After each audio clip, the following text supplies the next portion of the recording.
In this video, Vicky and I take these and this to create this. When we first moved into our house, we were able to bring out its charm with a good cleaning, some paint, and removing the carpet to set the wood floors free. With habits like ours, it's good that we have an amazing landlord that gives us the freedom to treat the house as if it's our own. We'll show more before and afters of the little farmhouse in upcoming videos. The only room that was going to require some significant construction was the upstairs bathroom. The floor was linoleum and it had a pretty basic sink and vanity, just wasn't really girl-friendly. Vicky had tried to polish it up a little bit by painting the floor and the vanity, but no amount of cleaning was going to change this. When we told our landlord Doug about the project, he generously offered to pay for the shower surround, and we took him up on it. He also got us a new toilet, but that'll be in a different video. We decided to go ahead and start with the shower surround.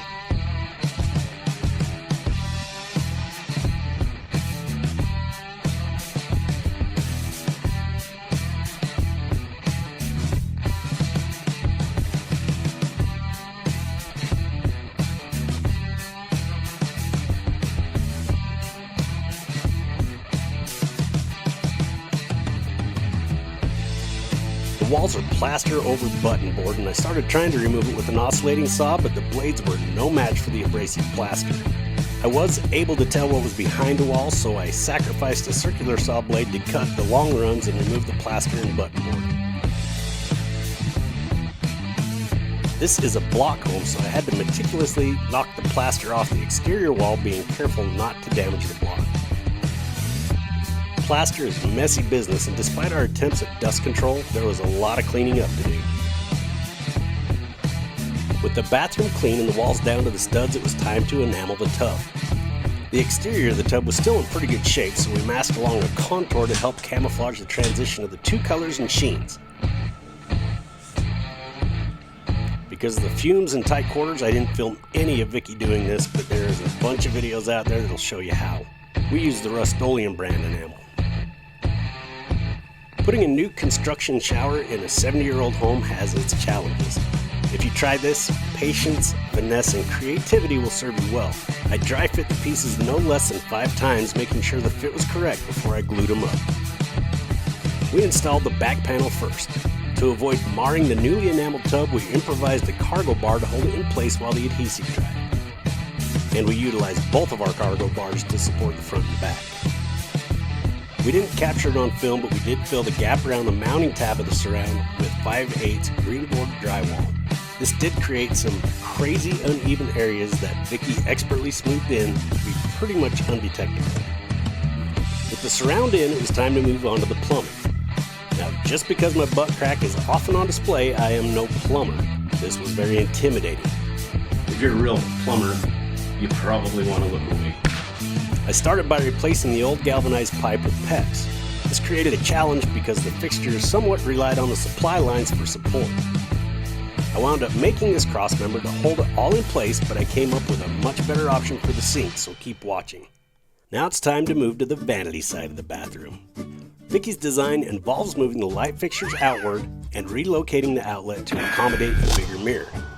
And we're getting rid of the plain Jane vanity and replacing it with a sewing machine stand that used to house my 1947 Singer before Vicky stole it. Using this image from Pinterest as inspiration, the quest was on to create a faux galvanized look.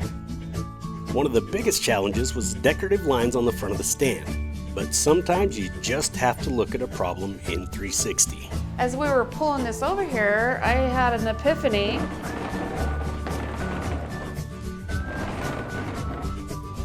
There it is.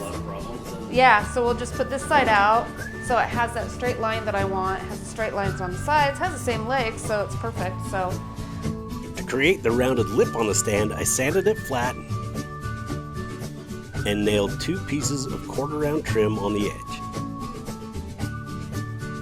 I used some scrap to make a test piece to make sure my angles are right before nailing them on. I used the same technique on a piece of 3/4 inch plywood to create the backsplash. Using chalk paint, her Pinterest reference, and wine, Vicky created the metal look.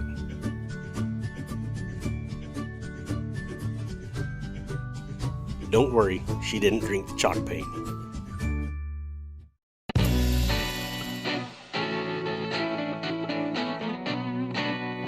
Vicky added some bling to the feet with some gold leafing and a little more wine.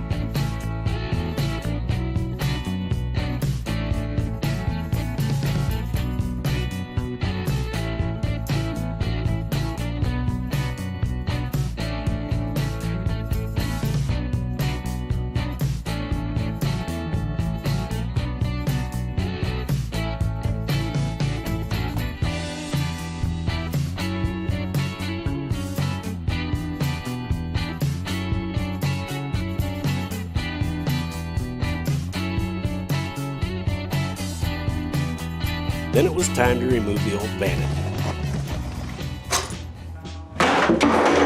Perfect. From the time we moved in, we struggled with water pressure in the bathroom, and now we know why.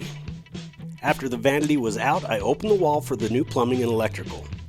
I don't know why I didn't think about the Sawzall before this. I tried to pre-plan the plumbing for the sink as best I could, but again, I'm not a plumber and this is all pretty new to me. I could not get the eccentrics that came with the faucet to seal no matter what I tried.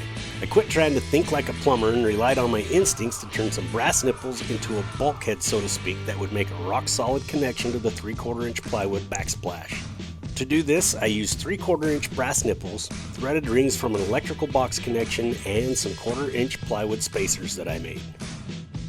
The plaster and button board was thicker than the Greenboard, so I added a 3/8 inch spacer to the studs to get it closer to flush.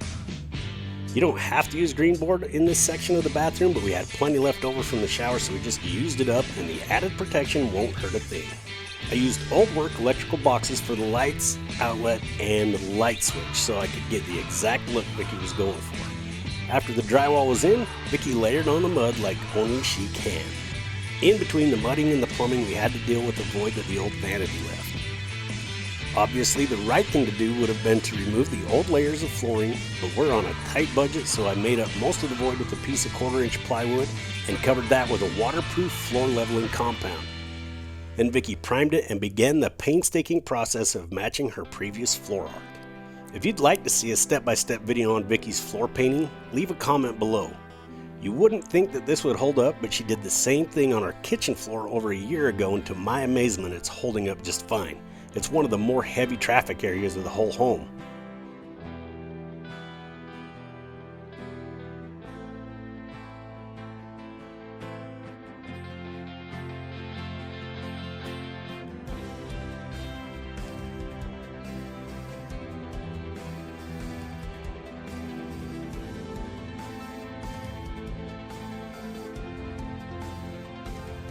With the floor and walls painted, electrical and backsplash installed, it was time to put in the vanity.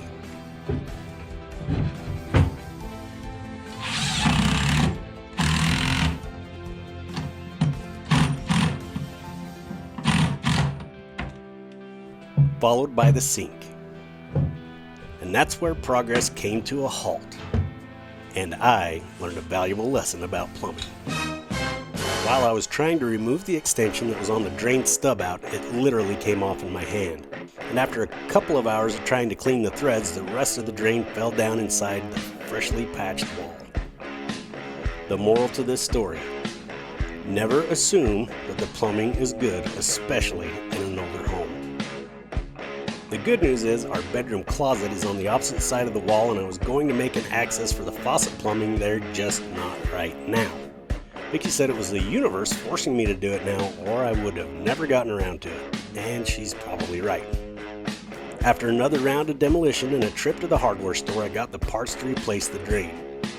I used ABS, and there wasn't room for the long sweep elbow in the wall, so I used a regular elbow and added a clean out right next to it. This probably isn't code, but it'll make cleaning the drain a breeze. Finally, I made a cover for the access and finished installing the sink. Then it was time to add the final touches.